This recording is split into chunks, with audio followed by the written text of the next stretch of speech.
Apa kamu di sini sama anak begajulan kayak dia ini? Saya cinta sama anak bapak. Aku tidak sudi punya menantu miskin kayak kamu.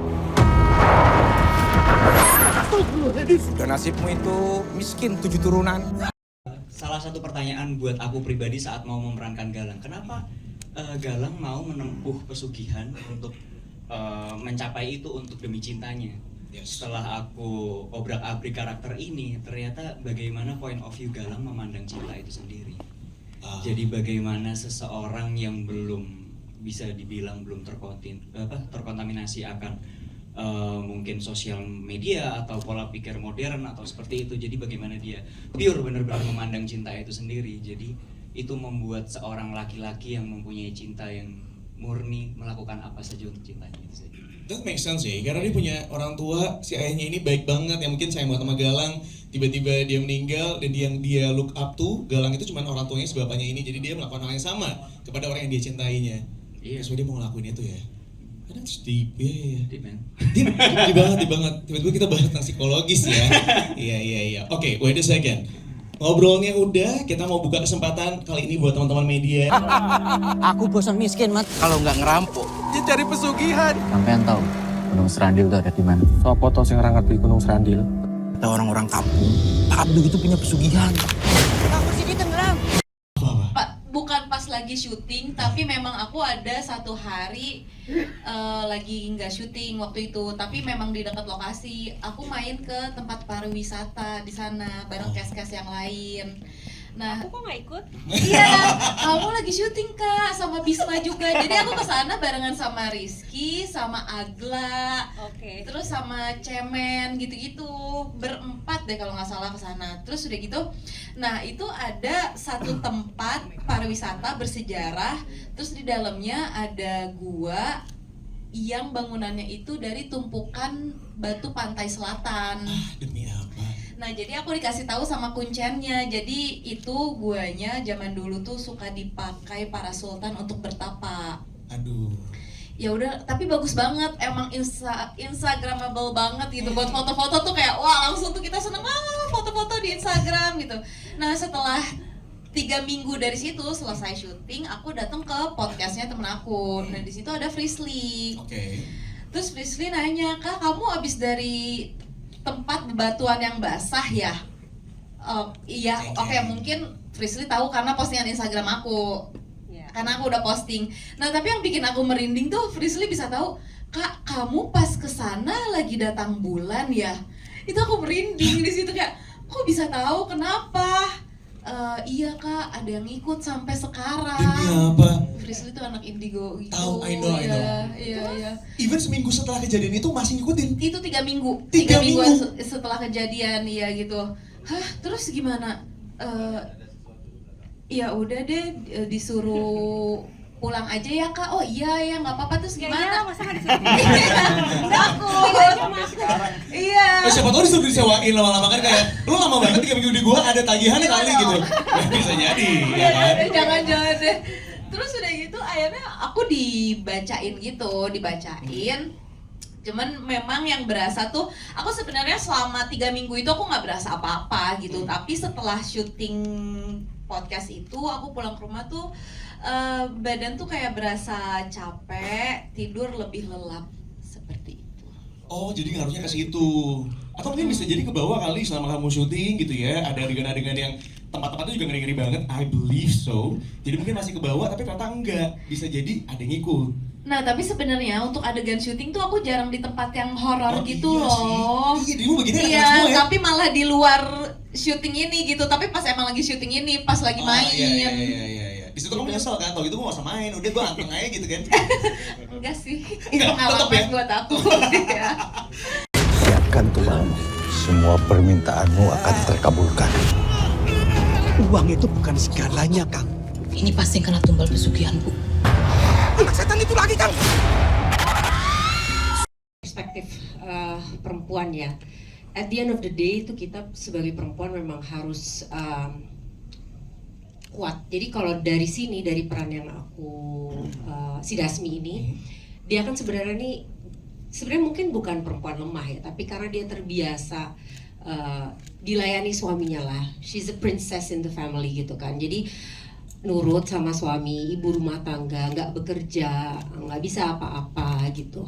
Tetapi kemudian ditinggal suaminya, dan itu juga banyak terjadi di perempuan-perempuan di era modern itu atau di belahan dunia manapun. Pada saat itu terjadi, terus apa gitu kan? Antara kita hancur atau kita mau memberesi diri menjadi kuat dan kemudian move on, jalani hidup dan berjuang gitu kan untuk survive gitu. Nah ini yang akhirnya menarik dari peran Dasmi ini adalah dari seorang perempuan yang lemah ini kemudian akhirnya pegangannya hilang, intinya suaminya.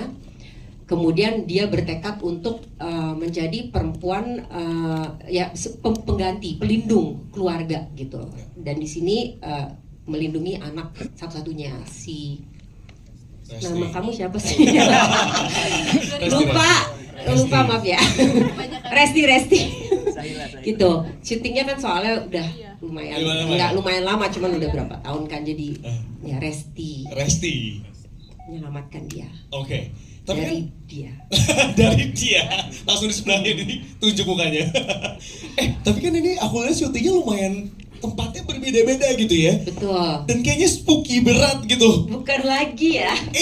Aku pengen nanya Mbak Wulan ada pengalaman yang mengerikan Ya, mungkin pengalaman nggak ada yang bagaimana karena kalau aku pribadi begitu tahu syuting di tempat-tempat yang mungkin jauh dari keramaian atau tempat-tempat tua bersejarah atau apapun yang semacam itu, kita udah mempersiapkan diri untuk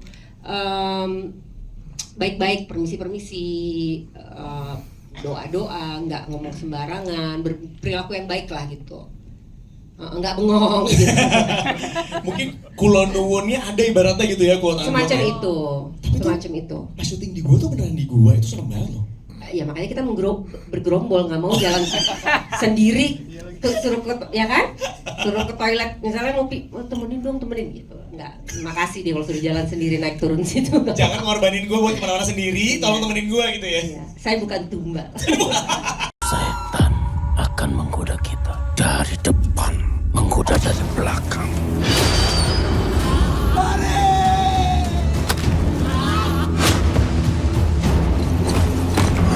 Ya susah-susah gampang.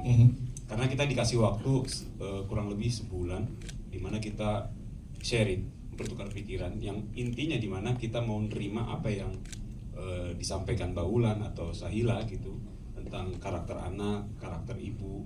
Yang penting kita mau membuka diri, dan akhirnya semua masukan, semua hal-hal yang terdapat di dalam skenario itu yang menjadi bekal kita untuk mendapatkan chemistry itu. Gitu. Intinya sih membuka diri untuk mau menerima masukan dari teman-teman cast pemain. Jadi emang ada proses sebelumnya, kedekatan dulu supaya ngebangun chemistry satu sama lain ya. Iya. Nah, aku mau ke Mbak Wulan gitu. Mbak Wulan. Kita kalau ngelihat di masyarakat Indonesia, masyarakat kita gitu, golongan masyarakat berapa yang namanya harta, kekayaan, materi itu bisa jadi tolak ukur untuk seseorang itu sukses gitu. Nah, di mana ketika kesuksesan, harta, melimpah, kekuasaan itu juga jadi mendorong orang jadi bisa bertindak semena-mena gitu. Jadinya ngerasa bahwa punya harta, punya jabatan, dia bisa melakukan apa aja. Nah, itu yang bisa mendorong seseorang bisa melakukan pesugihan juga gitu. Gelap mata ya gitu. Iya, ya? gelap mata. Kayak gitu. I will do anything cuman untuk ngedapetin harta ini, karena dengan harta itu bisa dapat banyak banget ketenaran lah gitu ya, dapat apa yang dia mau gitu ya. Iya, nggak mentingin hal-hal haramnya gitu. Yang penting dia bisa mencapai untuk dapat materi atau kekuasaan tersebut. Wah, gila. Kayak gitu. Iya.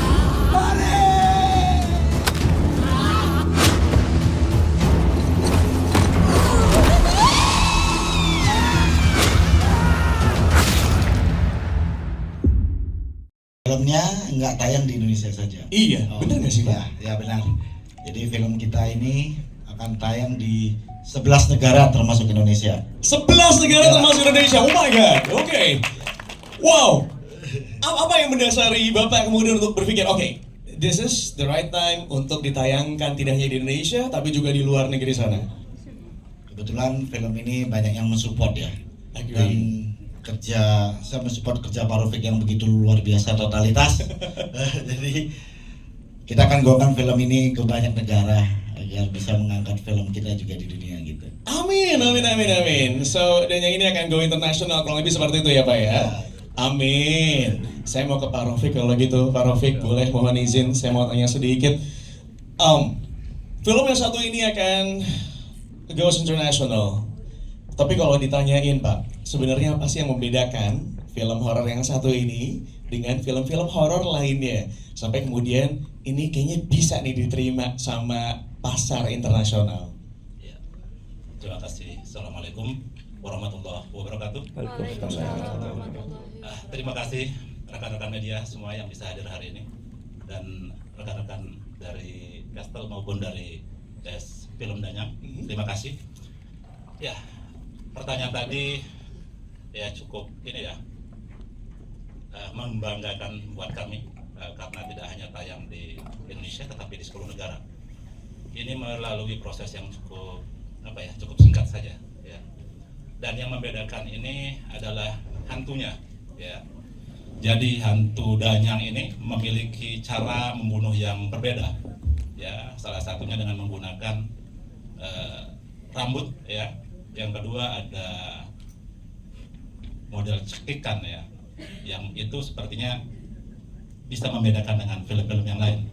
I see. Ya. Dan ini juga sebenarnya kalau kita bilang tukar nyawa ini juga cukup menarik ya, karena biasanya kan kalau pesugihan tuh udah pasti lo akan orangnya yang melakukan itu akan mati, ibaratnya meninggal. Kalau yang satu ini tuh bisa dengan tukar tumbal, kurang lebih seperti itu ya Pak ya? Iya. Jadi ini dengan mahar tukar nyawa pun kita memberikan judul ini memang suatu perspektif yang berbeda ya, dan kebetulan ini pun merupakan hasil sebuah hasil penelusuran saya sendiri ya, di mana saya menemukan kata atau kalimat ini di sebuah tempat yang memang mereka itu ada seperti itu. Dan yang kedua, di dalam film ini ada tuh istilah tukar tumbal ya. Tukar tumbal itu pun cukup membedakan dengan film yang lain. Ya, itu yang menarik, yang berbeda dari film-film horor lain. Lesti, ngapa kamu di sini sama anak begajulan kayak dia ini? Saya cinta sama anak bapak. Aku tidak sudi punya menantu miskin kayak kamu. Sudah nasibmu itu miskin 7 turunan.